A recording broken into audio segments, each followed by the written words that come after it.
Good morning. Are you ready to do some cooking? It's that day, right? It is super early where I am right now, and I just got up. I printed out my recipes. I've got a plan. Due to my recent unemployment, I have time available to host Thanksgiving dinner this year, so I am doing exactly that. All right, so I'm going to do this vlog style, and we can talk about American Thanksgiving and all the crazy shit that goes down. But first I have to take my dog out. You ready to go? Wanna go for a walk? Yeah? Okay, so we're gonna go for a walk now, and then we'll be back and we can start cooking. Because some food sounds good, doesn't it? Some treats and some food and some treats. But let's go for a walk. Ready to go? Okay, let's go.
So how was your Thanksgiving feast this year?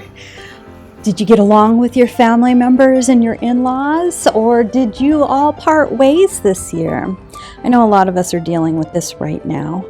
This, however, is a story about my very first time hosting Thanksgiving dinner as a young married woman.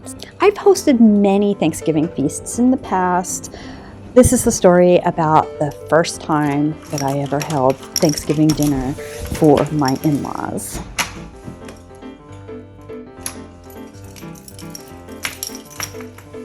All right, we need to get cooking. I worked in catering for several years when I was in my teens and had professional experience getting a big meal on the table. My parents both worked full-time when I was growing up, so getting the prep work of Thanksgiving dinner done frequently was mine to do. Since we lived about 3,000 miles away from our extended family, it was just my tiny family, mom, dad, younger brother, and me, and the occasional visiting grandparents. I didn't experience a large, boisterous Thanksgiving gathering until I was in my early 20s. I had offered to host Thanksgiving dinner since we rented a house that had a large kitchen and a large dining room. We could accommodate everybody. There were about 20 plus guests. There was a lot of people. My ex-husband was a Mormon, so his family was just gigantic.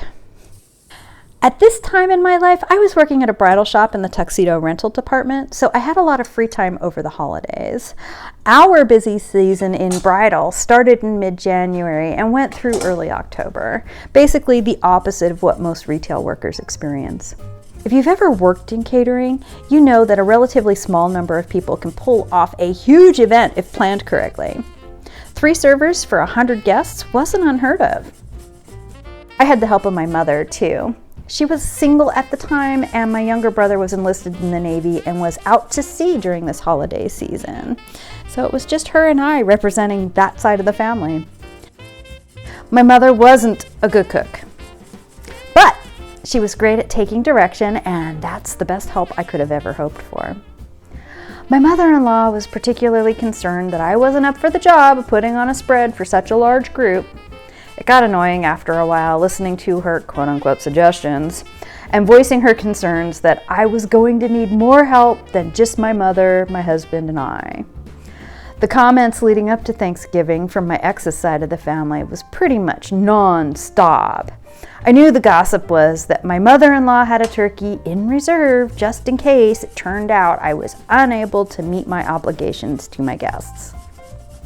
I had a lot of older female in-laws feeling catty about the fact that I was hosting Thanksgiving without much help from them. It was almost like they were hoping I'd fail. I was not a member of the Mormon Church, by the way. I had no interest in becoming a member either. This was a point of contention between myself and my in-laws. My ex-husband was not a practicing Mormon, but the LDS Church still counted him among their membership. If you think canceling an online membership is difficult, try leaving the LDS Church. It's like a whole thing to be unmembershiped. Anyway, I digress. I really knocked myself out to make that dinner 5-star worthy. I even designed and arranged the floral centerpieces. I had to rent dishes, tables and chairs since I didn't own place setting service for 20 people, much less enough serving dishes. I even rented the linens. If you plan ahead, making a Thanksgiving spread is relatively simple. Sure, it's labor intensive, but it doesn't have to take a lot of culinary skill. Knowing how to time out your prep schedule is key to a low-stress holiday meal.